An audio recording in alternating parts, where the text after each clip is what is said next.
Le voile de dentelle effleura le sol de pierre usé comme un murmure de regret. Et Emmeline s'arrêta net, son cœur cognant contre les coutures de sa robe blanche. Dans l'ombre du premier banc, Sarah leva les yeux. Ses yeux noirs qui avaient autrefois embrasé ses nuits à Grenade. Et le monde entier se fissura en un silence assourdissant. Non, souffla Emmeline. Si bas que seul le vent andalou sembla l'entendre, tandis que l'orgue hésitait sur la note sacrée. Emmeline avait fui les embruns de la côte basque pour les oliveraies ardentes de l'Andalousie. Cherchant dans le soleil implacable de Séville un remède à l'hiver qui gelait son âme depuis 3 ans. Elle s'appelait Emmeline Duval. 28 ans. Une Française aux racines profondes dans les vignes de Bordeaux, mais dont le sang bouillonnait d'un feu plus méditerranéen depuis qu'elle avait croisé. Un soir d'été. Le regard de Sarah Morale. Sarah. Cette danseuse de flamenco aux hanches sculptées par les rythmes gitans. Aux lèvres ourlées comme les pétales d'un jasmin sauvage. Elle s'était rencontrée lors d'un festival à Grenade. Sous les arches mauresques de l'Alhambra. Où l'air vibrait encore des échos d'une guitare en pleurs. C'était l'été 2022. Et Emmeline, fraîchement diplômée en littérature de la Sorbonne, avait atterri en Espagne pour un reportage sur les poètes andalous. Elle errait dans les ruelles étroites de El Albaycin, notebook en main, notant les vers de Lorca qui dansaient sur les murs blanchis à la chaux. Sarah surgit d'une taverne enfumée, pieds nus sur les pavés chauds, une cigarette aux lèvres et un foulard rouge noué autour du cou. Tu écris pour les fantômes, avait-elle lancé. Sa voix rauque comme le grattement d'un archet sur un violon. Emmeline avait rougi, bafouillant une réponse sur les ombres de Garcia Lorca. Mais Sarah avait ri. Un rire qui cascadait comme une fontaine mauresque. Et l'avait entraînée dans la nuit. Dès ce soir-là, leur passion s'alluma comme un feu de joie illicite. Elles dansèrent jusqu'à l'aube dans un tableau caché, où les palmas claquaient en rythme avec leurs cœurs affolés. Sarah, 30 ans, orpheline d'un père torero et d'une mère couturière, portait en elle la fierté farouche des Roms sévillans, mais aussi une vulnérabilité que seul le flamenco pouvait exprimer. Emmeline, avec sa peau laiteuse et ses yeux verts hérités d'une lignée de navigateurs gascons, se sentit pour la première fois vivante, arrachée à la rigidité des dîners bourgeois de sa famille. Elles se retrouvèrent chaque nuit dans l'appartement exigu de Sarah, perché sur une colline dominant la ville, où les volets clos filtraient la lune en rayons argentés. Leur amour était un poème en prose, écrit à la hâte sur des carnets froissés. Emmeline lisait à Sarah des extraits de Colette, ces mots sur les amours interdites qui faisaient briller les yeux de la danseuse. « Tu es ma Claudine » murmurait Sarah en l'embrassant, ses doigts traçant des arabesques sur la nuque d'Emmeline. Elle parlait de fuite, quitter Séville pour Paris. Ou peut-être pour Lisbonne. Où les tramways jaunes pourraient les emporter comme un rêve. Mais l'Andalousie les retenait. Avec ses fêtes de la feria où Sarah dansait en robe à volants. Et Emmeline, cachée dans la foule, sentait son cœur se gonfler de jalousie et d'extase. Pourtant, les ombres s'allongeaient déjà. La famille d'Emmeline, ces Duval ancrés dans les châteaux bordelais, avait vent de ces écarts. Une tante pieuse envoya une lettre larmoyante. « Reviens, ma chérie. Avant que le scandale ne souille notre nom. » Emmeline la brûla dans un brasero. Mais les mots rongeaient son esprit. Sarah, de son côté, portait le poids d'une communauté gitane où les amours comme le leur étaient chuchotés comme des malédictions. Mahabula me tuerait si elle savait, confiait-elle un soir. Lové contre Emmeline. Tandis que la pluie doux tambourinait sur les tuiles. Leur première dispute éclata lors de la Semaine Sainte. Emmeline voulait officialiser. Peut-être un engagement discret à l'Alhambra. Sarah, les yeux fous après une représentation, hurla Et après? Tu me traîneras en France comme un trophée exotique? Les mots blessèrent comme des épines de cactus. Emmeline partit en larmes vers la gare. Mais Sarah la rattrapa sous les arches du pont Isabelle la Cattolica. Et elles se réconcilièrent dans un baiser salé par les pleurs. Au bord du Guadalquivir qui charriait les secrets de Grenade. L'été s'étira en automne. Et leur idylle s'approfondit. Elles louèrent une petite maison dans les collines de l'Alpujarra, entourée d'amandiers en fleurs. Là, loin des regards, Emmeline apprit les pas du flamenco. Ses chevilles fines s'emmêlant dans les jupes de Sarah. Elle cuisinait des gazpachos frais, buvait du sherry sous les étoiles, et faisait l'amour jusqu'au lever du soleil, leurs corps entrelacés comme les vignes et les oliviers. Sarah tatoua un vers de Lorca sur l'épaule d'Emmeline, Verde que te quiero verde. Emmeline, en retour, offrit à Sarah un collier de perles basques, symbole d'un amour qui défiait les frontières. Mais le destin, ce vieux dramaturge espagnol, avait d'autres actes en réserve. Un soir d'octobre, alors qu'elle rentrait d'un concert de guitare classique à l'auditorium, une voiture pila devant elle. C'était Javier, l'ex de Sarah, un matador au regard torve et aux cicatrices luisantes. Rentre à la maison. Puta, grogna-t-il. Sa voix imprégnée de vin de Jerez. Sarah se raidit. Mais Emmeline s'interposa. Son accent français tranchant comme une lame. Javier ricana. Mais ses yeux promettaient la vengeance. Ce soir-là, Sarah avoua, Javier était le père d'une fille qu'elle avait eue à 19 ans. Une enfant confiée à sa grand-mère pour poursuivre sa carrière de danseuse. Emmeline, blessée par ce secret, questionna, pourquoi ne m'as-tu rien dit? Sarah pleura, parce que je voulais être libre avec toi. Pas traîner mes chaînes. Leur réconciliation fut ardente, mais une graine de doute germa. Javier ne s'arrêta pas là, il harcelait Sarah par message, menaçant de révéler leur liaison à la communauté gitane. Emmeline, impuissante, envoya des lettres furieuses à sa famille pour quérir de l'aide financière. Mais seule une réponse froide arriva, c'est ton choix. Mais ne compte pas sur nous. L'hiver 2022 les trouva isolés. Grenade se parait de guirlandes pour Noël. Mais leur maison résonnait de silence. Sarah dansait moins. Ses spectacles annulés par les rumeurs. Emmeline, son reportage bouclé, cherchait du travail à Madrid. Mais les refus pleuvaient. Une nuit de tempête. Alors que le vent hurlait dans les chênes verts. Sarah murmura, et si on arrêtait? Pour ton bien. Emmeline sentit le sol se dérober. C'est Javier qui parle en toi, répliqua-t-elle. La dispute les laissa exsangues. Et au matin, Sarah était partie rejoindre sa fille à Séville. Emmeline erra 3 jours dans les neiges rares de la Sierra Nevada. Son téléphone muet. Puis, un appel, Sarah. Voix brisée. Reviens-moi. Elles se retrouvèrent à l'aéroport de Malaga. Dans une étreinte qui effaça les kilomètres. Mais le mal était fait, la confiance s'effritait comme du plâtre ancien. Sarah promit de confronter Javier. Et lors d'une confrontation tendue dans un bar de Triana, elle le gifla devant témoins, clamant, ma vie est à moi. Javier jura, tu regretteras. Et ta française avec. Le printemps 2023 fleurit en illusion.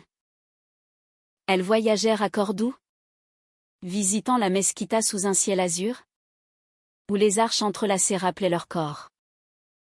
Emmeline écrivit un roman inspiré de leur amour.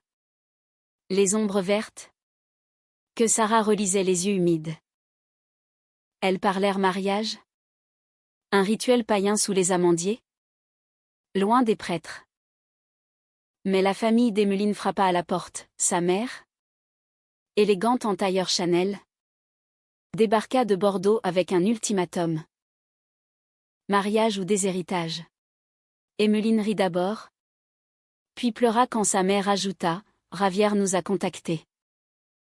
Il dit que tu vis dans le péché. » La trahison de Ravière s'étendit comme un feu de broussailles. Il avait vendu des photos volées d'elle d'eux. Intime. À un tabloïd local. Les rumeurs enflèrent, Sarah. La gitane déchue, Emmeline. La Parisienne pervertie. La communauté se referma. Et Sarah perdit ses contrats. Emmeline, outrée, porta plainte. Mais la justice espagnole, lente comme une procession de la Semana Santa, traîna. Une nuit. Après une représentation ratée où le public huait, Sarah s'effondra. « Je t'aime ? Mais ça nous tue. » Emmeline, désespérée, accepta un poste d'enseignante à Séville pour les soutenir. Elles déménagèrent dans un appartement modeste près de la cathédrale, où les cloches sonnaient leur comme des rappels. Leur amour se mua en tendresse quotidienne, café partagé au lever, promenade le long du fleuve, où Sarah enseignait à Emmeline les secrets des herbes andalouses. Pourtant, le poison persistait. Ravière réapparut, sobre et repentant, offrant de l'argent pour la fille de Sarah. « Pour ton avenir, dit-il. » Sarah refusa. Mais le doute rongeait, et si Emmeline n'était qu'un caprice ? L'été 2023 culmina en crise. Lors de la feria de avril à Séville, au milieu des cases bondées, Ravière enivra Sarah et la traîna dans une danse forcée. Emmeline, témoin de la scène, intervint, et une bagarre éclata, pas de sang, mais des cris qui attirèrent la Guardia civile. Sarah, humiliée, cria à Emmeline, « Laisse-moi.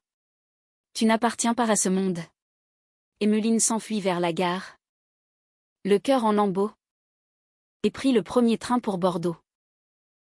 Là, sa mère l'attendait avec un prétendant, Antoine, un vigneron respectable, aux manières polissées. Les mois suivants furent un brouillard. Emmeline, fiancée par convenance, apprit la nouvelle de Sarah par une carte postale, Verde que te quiero verte. Elle pleura des nuits entières, mais la pression familiale l'emporta. Antoine était gentil. Stable, il promettait une vie sans scandale. Sarah, de son côté, reprit la danse à Madrid, effaçant Emmeline de ses souvenirs comme un pas de flamenco raté.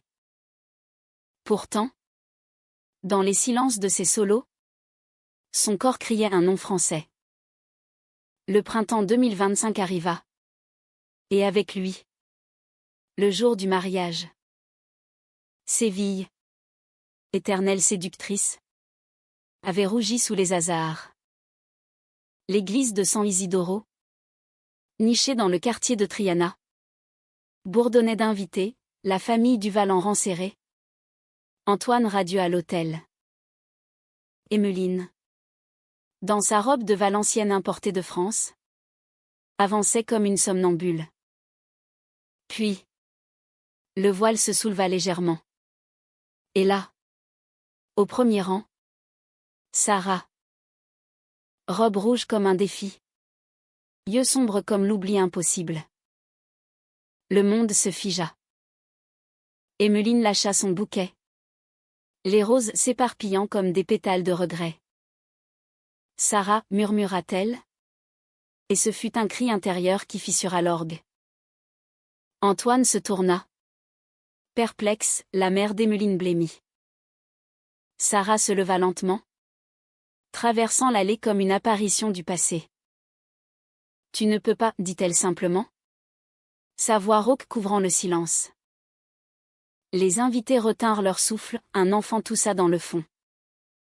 Emmeline recula d'un pas, son talon claquant sur la pierre. Les souvenirs affluèrent, les nuits de grenade, les danses volées, les promesses brisées. Pourquoi es-tu venu, Altatl? Les larmes coulant enfin. Sarah s'approcha, ignorant les murmures. Parce que ma première passion était là, répondit-elle, tendant la main. Et la tienne aussi. Antoine intervint. La voix tremblante, Emmeline.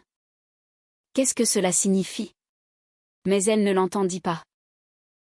Le conflit intérieur la déchirait, la sécurité d'une vie convenue contre le feu d'un amour vrai. La trahison de Ravière. Les rumeurs. Les familles, tout ressurgit comme une vague. J'ai fui pour te protéger, avoua Sarah.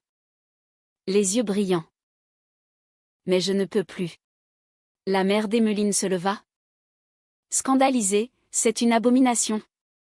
Pense à ton avenir. Les mots, si familiers, brisèrent quelque chose en Emmeline.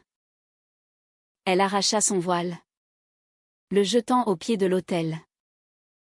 Mon avenir est avec elle, déclara-t-elle. La voix ferme pour la première fois. Un hoquet collectif parcourut l'assemblée. Antoine, pâle, hocha la tête, si c'est ce que tu veux. Sarah et Emmeline sortirent de l'église main dans la main, sous le soleil andalou qui dardait ses rayons comme une bénédiction. Les cloches sonnèrent, indifférentes, tandis que les invités se dispersaient en chuchotements. Derrière elle, la robe blanche gisait abandonnée, symbole d'une cage dorée. Elles marchèrent jusqu'au Guadalquivir, où les pêcheurs chantaient des seguidillas. Assise sur un banc, Emmeline posa sa tête sur l'épaule de Sarah. Et maintenant, murmura-t-elle. Sarah sourit, effleurant le tatouage fané sur son épaule. Maintenant, on recommence. S'enchaînent. Les mois suivants furent un lent tissage de pardon. Sarah adopta pleinement sa fille, une petite de 6 ans aux boucles noires, et Emmeline devint sa seconde mère, apprenant les comptines gitanes. Elles s'installèrent à Malaga, où Emmeline enseignait la littérature française dans une école au bord de la mer, et Sarah ouvrait un studio de danse, mêlant flamenco et ballet parisien. Ravière, confrontée à sa propre solitude, s'excusa un jour par lettre, et Sarah la brûla sans regret. Leur amour, jadis tourmenté, s'épanouit en humanité simple, des dîners aux chandelles avec du vin de Jerez, des voyages en train vers Ronda, où les ponts suspendus rappelaient les sauts du cœur. Emmeline publia son roman, dédié à Sarah, pour la verte que j'aime verte. Lors d'une lecture à Séville, Sarah dansa sur scène, et la foule, touchée, applaudit des larmes aux yeux. Un soir d'automne 2025, sous les amandiers d'Alpujarra, elles échangèrent des vœux païens, entourées d'amis choisis. Pas de prêtre, mais une guitare qui pleurait doucement. Je te choisis. Dans la joie et la peine, dit Emmeline. Et dans le feu, répondit Sarah, scellant leur union d'un baiser. Ainsi, dans l'Andalousie éternelle, 2 âmes brisées se fondirent en une tapisserie d'amour, tissée de fils français et espagnols. La passion première n'était pas un feu éphémère, mais une braise qui illumine les nuits les plus sombres, rappelant que l'humanité véritable réside dans le courage d'aimer sans chaîne. Les vagues de la Méditerranée léchaient les galets de la plage de Malaga comme des confidences oubliées. Et Emmeline, pieds nus dans l'écume, sentait le sel piquer ses cicatrices invisibles. 3 mois après le chaos du mariage avorté, la vie s'était réinventée en un rythme doux amer, rythmé par les rires de la petite Lucia et les silences complices de Sarah. Pourtant, sous cette quiétude apparente, les échos de la trahison persistaient, comme les ombres des falaises rocheuses qui s'allongeaient au crépuscule. Sarah avait transformé une ancienne bodega en studio de danse, niché dans le quartier de Pedregalejo, où l'air embaumait l'iode et les sardines grillées. Les miroirs craquelés reflétaient non seulement les pas gracieux des élèves, mais aussi les fantômes d'un passé où le flamenco était sa seule amante. Regarde, Emmeline, disait-elle souvent, en traçant un zapateado précis. Chaque coup de talon chasse un démon. Emmeline, assise en tailleur sur le plancher usé, hochait la tête, mais son esprit vagabondait vers Bordeaux, vers les lettres non ouvertes de sa famille, ses missives parfumées de lavande et de reproches voilés. Lucia, avec ses yeux sombres hérités de Sarah et son sourire espiègle, apportait une lumière inattendue. À 6 ans, elle appelait Emmeline Tata Amy. Et ces 2 mots suffisaient à panser les plaies. Elle passait les après-midi à construire des châteaux de sable, où Lucia régnait en reine gitane, couronnée de coquillages. « Tu seras ma mariée un jour ?» demandait l'enfant innocemment. Et Emmeline riait, le cœur serré, en jetant un regard vers Sarah qui feignait de ne pas entendre. Mais le conflit couvait. Ravière, ce spectre tenace, avait refait surface. Après sa lettre d'excuse, il s'était rapproché, prétextant des visites pour Lucia. Sarah, magnanime dans sa victoire, acceptait sporadiquement, mais chaque rencontre laissait un goût amer. Il change, insistait-elle un soir, alors qu'elle dînait de paella fumante sur leur balcon minuscule. Emmeline, piquant dans une crevette, sentit la jalousie remonter comme une marée noire. Il t'a trahi. Nous a trahis. Et tu lui ouvres la porte ? Sarah posa sa fourchette, ses yeux s'assombrissant comme le ciel avant l'orage. C'est pour Lucia. Elle a besoin d'un père ? Même imparfait. La dispute s'enflamma vite. Mots jetés comme des capes de torero, Emmeline accusait Sarah de faiblesse. Sarah reprochait à Emmeline son intransigeance française, cette rigidité qui ignorait les nuances gitanes. « Tu ne comprends pas notre sang » lança Sarah, se levant d'un bond. C'est chaud. Passionné. Impitoyable. Emmeline, blessée, répliqua, et le mien est froid. Incapable d'oublier. La porte claqua. Et Sarah s'enfuit vers la plage, où elle dansa seule sous la lune, ses pieds martelant le sable en un bulria furieux. Emmeline, seule avec Lucia endormie, pleura en silence, feuilletant son carnet de poèmes inachevés. Au matin, Sarah revint, les cheveux salés et les yeux rougis. « Pardonne-moi » murmura-t-elle, s'agenouillant pour embrasser les mains d'Emmeline. Elles firent l'amour tendrement ce jour-là, leur corps se racontant ce que les mots avaient brisé. Mais la fêlure s'élargissait. À l'école, Emmeline enseignait Baudelaire et Rimbaud à des adolescents andalous aux yeux vifs, qui dévoraient ses leçons comme des olives noires. L'amour est un poison délicieux, citait-elle. Et une élève, Maria, aux tresses interminables, osa demander, « Professeur, avez-vous déjà aimé comme ça ?» Emmeline hésita, puis raconta une version édulcorée de Grenade, omettant les trahisons. Les rires fusèrent. Mais Maria la fixa intensément, « C'est beau. Mais ça fait mal. » Non. Les week-ends, elle fuyait vers l'intérieur des terres, vers Ronda et ses gorges vertigineuses. Là, perchée sur le Puente Nuevo, Emmeline confiait ses doutes, « Et si ma famille avait raison ? Si je t'ai volé à ton monde ?» Sarah, serrant sa main, répondait, « Ton monde est le mien maintenant. Regarde en bas, la vie coule. » Indomptable. Elle pique-niquait de fromage de chèvre et de jamon, buvant du Tinto de Verano. Et pour un temps, l'harmonie revenait. Pourtant, le chaos se profilait. En juillet, lors d'un festival de flamenco à Cordoue, Sarah fut invitée à danser en soliste. Emmeline, fière, l'accompagna avec Lucia. La scène, sous les arches de la mesquita illuminée, vibrait d'attente. Sarah, en robe noire fendue, foula les planches. Son corps un arc tendu. Mais au milieu du soléa, Ravière surgit dans la foule. Sa présence comme un taureau lâché. Il grimpa sur scène, criant « C'est ma femme ». La musique s'arrêta net, Sarah, figée, le gifla à nouveau.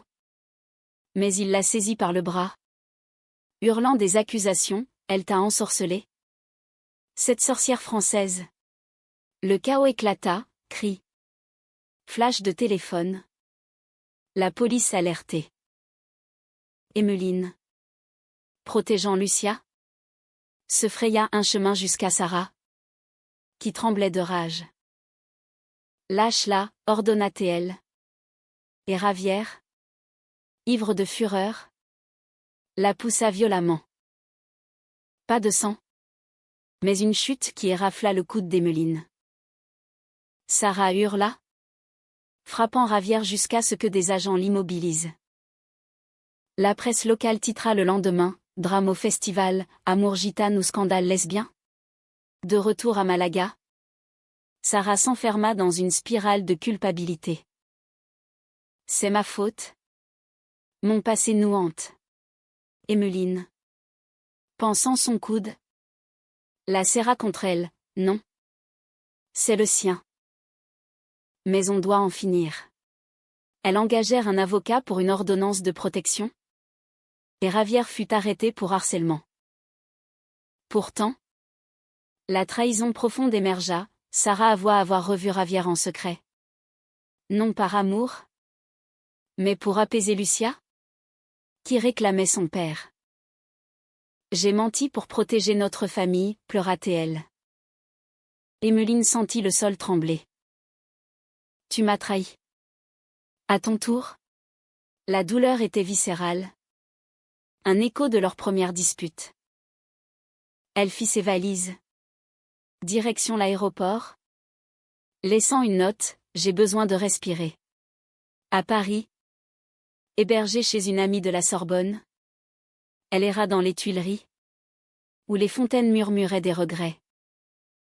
Sa mère appela enfin, reviens à la maison. Ma fille. Antoine attend toujours. Mais Emmeline raccrocha. Le cœur déchiré entre deux mondes. Sarah, seule avec Lucia, dansa des nuits entières, invoquant les esprits andalous pour ramener Emmeline. Lucia, sentant la tourmente, dessina un cœur vert barré de rouge, pour Tata Amy. Un mois passa en limbo. Puis un télégramme, viens à Grenade. L'Alhambra nous attend. Sarah. Emmeline hésita. Puis prit le train. Sous les arches mauresques. Sarah l'attendait. Vieillie d'un siècle en un mois. Un bouquet d'orangers à la main. Je t'ai trahi par peur, avoua-t-elle. Mais ma passion est verte. Éternelle. Emmeline. Larmes aux yeux. L'embrassa, et la mienne? Rouge comme ton foulard. Le pardon fut lent. Humain dans sa fragilité. Elles consultèrent une thérapeute à Séville. Une femme sage aux racines mixtes. Qui tissa leurs histoires en un récit commun. Lucia grandit entre deux mers. Apprenant le français et l'espagnol. Le zapateado et les vers de Verlaine. Ravière. En thérapie forcée. S'effaça peu à peu. Honorant la distance. L'automne 2025 enveloppa Malaga d'un manteau ocre. Où les feuilles des palmiers bruissaient comme des secrets chuchotés. Et Emmeline. Debout sur le balcon de leur appartement, contemplaient l'horizon où la mer se fondait dans le ciel. La thérapie avait été un pont fragile sur l'abîme, reliant les rives de leur amour ébréché. Sarah, à présent, dansait avec une vulnérabilité nouvelle. Ces spectacles mêlant flamenco et contes français lus par Emmeline, captivant un public conquis par cette fusion inattendue. Pourtant, les ombres de la trahison s'attardaient, subtiles comme la brume matinale.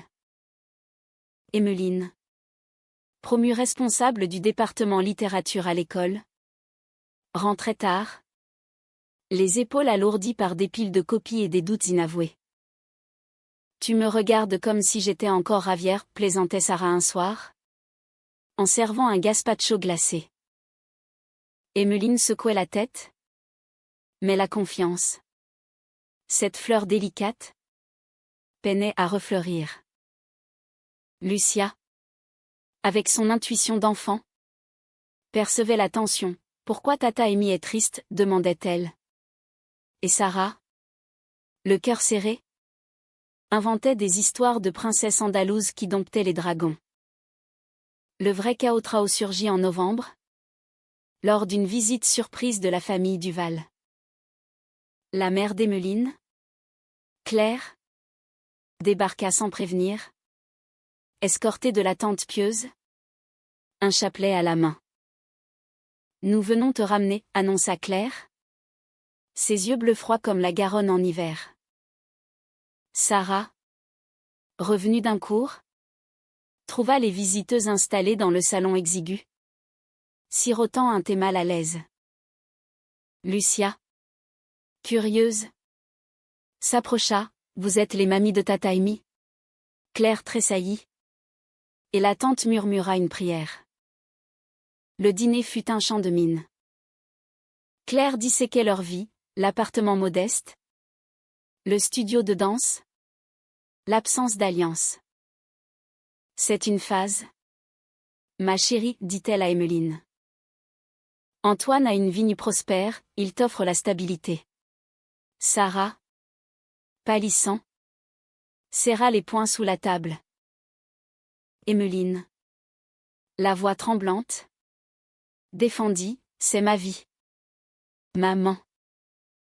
Sarah est ma vie. » Mais Claire, impitoyable, lâcha la bombe. « Nous savons pour les photos. Ravière nous les a envoyées. Si tu ne reviens pas, le scandale éclaboussera tout Bordeaux. » La trahison de Ravière, ressuscitée, frappa comme un coup de couteau. Sarah bondit, « Cet homme est un poison. Pourquoi l'écoutez-vous ?» Claire la toisa, « Parce que vous n'êtes pas de notre monde. Mademoiselle Morale. Vous êtes une passade. » Les mots, prononcés avec l'accent guindé du sud-ouest, résonnèrent comme un verdict. Emmeline, livide, se leva, « Sortez. » Toute la porte claqua, et le silence s'abattit, plus lourd qu'une cape de matador. Sarah s'effondra en sanglots, Lucia dans les bras. « Elles ont raison, » murmura-t-elle. « Je te tire vers le bas. » Emmeline, furieuse contre le monde, la secoua. « Non. C'est leur peur qui nous sépare. » Mais la nuit fut tourmentée, Emmeline ne dormit pas. Hantée par les vignes de son enfance, ses rangs ordonnés qui étouffaient les herbes folles. Au matin, elle trouva Sarah partie. Une note, « Je vais voir ma Abula à Séville. » Réfléchit. Les jours suivants furent un vide hurlant. Emmeline gérait l'école d'une main distraite, lisant des poèmes de Lorca à des élèves indifférents. « La lune est entrée dans la forge », récitait-elle, la voix brisée. Lucia, confiée à une voisine, dessinait des cœurs fracturés. Claire rappela, « C'est mieux ainsi. Antoine t'attend. » Emmeline hurla dans le combiné, « Antoine est une cage. Sarah est ma liberté. » Elle prit le train pour Séville, le cœur battant au rythme des rails. La maison de l'Abuela de Sara, dans le barrio de Santa Cruz, était un labyrinthe de patios fleuris, où le jasmin grimpait sur les murs ocres. L'aïeule, une femme ridée comme une olive noire, aux yeux perçants, l'accueillit sans un mot, l'invitant à s'asseoir sous un citronnier. « Ma petite fille pleure comme une fontaine, dit-elle en versant du thé à la menthe. Elle pense que tu mérites mieux. Emmeline. » Les larmes coulant. Confia tout, les trahisons. Les familles. L'amour qui brûlait encore. L'Abuela hocha la tête, le flamenco est comme l'amour, il y a du duande. Du diable dedans. Mais sans douleur. Pas de grâce. Sara apparut alors. Pâle et défaite. Dans l'ombre de l'arche. Va-t'en, murmura-t-elle. Mais Emmeline s'avança, non. Ensemble. On affronte. Leur réconciliation fut un rituel intime. Sous le ciel étoilé de Séville. Elles marchèrent jusqu'à la cathédrale, où les Giralda veillaient comme une sentinelle. Sara avoua, « J'ai peur de te perdre à nouveau. » Emmeline répondit, « Alors ? Tenons-nous plus fort. » Elles rentrèrent à Malaga, main dans la main, et appelèrent Claire. « C'est fini, dit Emmeline. Je choisis Sara. Pour toujours. » Le pardon familial vint lentement. L'Abuela gitane écrivit à Claire une lettre en espagnol approximatif. Traduite par Sara, « L'amour n'a pas de nom propre, il est comme le Guadalquivir. Il coule où il veut. » Claire, touchée malgré elle, envoya un colis, un voile de dentelle. Réparé. Avec une note, « Porte-le comme tu veux. Ma fille. » La tante, plus réticente, se radoucit lors d'une visite, charmée par Lucia. Leur quotidien s'enrichit d'humanité. Emmeline organisa un atelier littérature flamenco à l'école, où les élèves écrivaient des poèmes dansés par Sara. Lucia grandit. Bilingue et fière, rêvant de devenir torra poétesse. Ravière, tenue à distance, envoya des jouets pour Noël. Un geste timide vers la paix. Un soir de décembre, lors d'une feria hivernale improvisée, Sara dansa pour Emmeline seule, sous les guirlandes clignotantes. Verde que te quiero verde, chanta-t-elle. Et Emmeline, émue, promit, jusqu'à la fin des amandiers. L'hiver 2025 s'adoucissait en un printemps précoce sur la Costa del Sol, où les amandiers fleurissaient en explosions blanches. Et Emmeline, penchée sur son bureau improvisé, peinait sur les dernières pages de son second roman. Intitulé « Feu et ombre », ils tissaient leur histoire en fiction romanesque. Un hommage à Sara qui relisait chaque soir, les yeux brillants de cette fierté pudique des amours durables. Le studio de danse prospérait, attirant des touristes français éblouis par les cours mixtes. Et Lucia, à présent inscrite à une école bilingue, rentrait avec des dessins de duande vert et rouge. Pourtant, l'harmonie n'était pas exempte de murmures. La publication imminente du roman ravivait les vieux fantômes. Ravière, averti par un ami commun, envoya un message laconique, « Félicitations. Mais n'oublie pas la vérité. » Emmeline le supprima.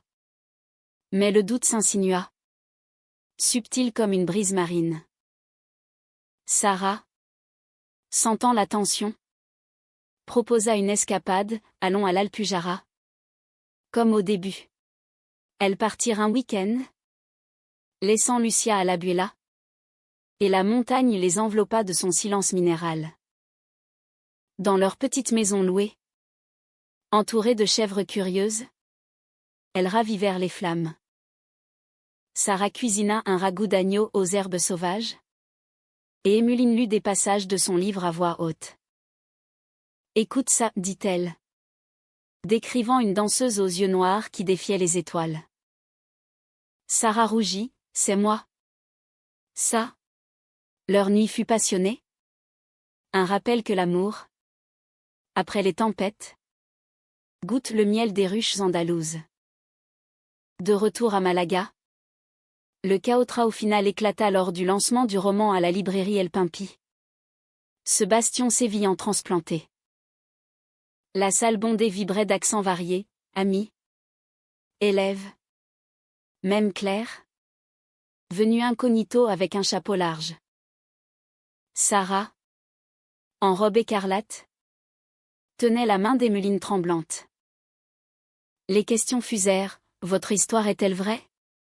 Emmeline, honnête, répondit, l'amour l'est toujours, dans ses joies et ses trahisons. Puis, Ravière entra, sobre en chemise blanche, flanqué d'un avocat. J'ai des droits, déclara-t-il, brandissant un dossier. Lucia est ma fille, votre livre la salit. La foule se tut, Sarah se raidit. Emmeline, le cœur cognant, s'avança, ce livre célèbre l'amour, pas la haine. Lucia est heureuse, laissez-la. Ravière, les yeux fuyants, balbutia, j'ai changé. Je veux une famille. Sarah, voix ferme, répliqua, la famille est ce qu'on choisit, pas ce qu'on impose. Le moment suspendu fut brisé par Lucia. Surgit de nulle part avec l'abuela, papa. Viens danser. L'enfant, innocente, prit la main de Ravière, qui s'effondra en larmes. La tension se dissipa en un cercle improvisé, Sarah guida un flamenco doux. Emmeline chanta un couplet français. Et Ravière, maladroit, tapa des mains. Claire, émue, s'approcha, je suis fière de toi. Emmeline. La soirée se mua en fête. Vers de manzanilla levé à l'amour résilie. Dans les mois suivants, la paix s'installa vraiment. Ravière, guidé par un juge bienveillant, devint un père distant mais respectueux, visitant Lucia sous surveillance. Le roman d'Emmeline devint un succès modeste, traduit en espagnol, célébrant les amours queer en terre andalouse. Sarah et elle officialisèrent leur union lors d'une cérémonie civile à l'hôtel de ville de Malaga. Entourée d'un cercle restreint, l'abuela gitane, Claire radoucie, des amis artistes. Pas de robe blanche, mais des foulards rouges et verts noués ensemble, symbole d'union libre. Leur quotidien s'épanouit en humanité profonde. Emmeline enseignait désormais à l'université de Grenade, voyageant en train avec Sarah pour des week-ends volés. Lucia, grandissant, posait des questions sages, l'amour change-t-il? Et Emmeline répondait, il grandit. Comme les oliviers. Elles adoptèrent un chat errant, baptisé Lorca, qui ronronnait entre elles les nuits d'hiver.